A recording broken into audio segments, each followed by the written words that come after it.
In a previous video, we talked about not arguing, not getting into an issue in the moment.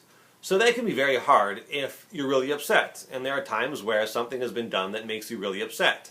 So that for sure is not the time to talk about it. But the problem is sometimes one spouse wants to address it right away, and one spouse doesn't, or both spouses are feeling very emotional about it. So how do you handle that? If you open up the topic, there's going to be an argument, possibly some yelling, not a good way to go. You have to back out. You have to walk out of the room. You may even have to leave the house just to cool down. But the important thing to remember when you do that is to make it clear to your spouse that you're not doing it as an attack. Sometimes people use that, or the silent treatment or something, to really stick it to their spouse, to show they're angry. That's certainly not a good way, a productive way of solving the issue. But leaving the house may be a good way to calm down. So you can say something like, look, I'm angry right now, and I'm going to leave the house so we don't get into this right now and get into an argument.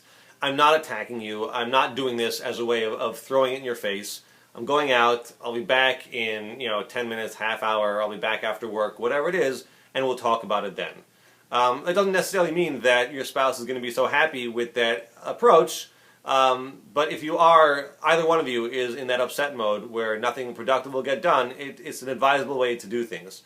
So again, if you are coming from a genuine place and you say, look, I'm really not doing this to be annoying or to throw it in your face, I'm going out, I'm going to calm down, we'll talk about it later, and then you go, even if your spouse doesn't think that's a great idea, you'll find that later when you come back and you're both calmer, and then you can talk about the issue, it'll have been a good idea. So don't try to get into things when you're angry. If you have to leave the house, you can leave the house or leave the room, but make it clear that you're not doing it as an attack, you're doing it as a solution-oriented maneuver.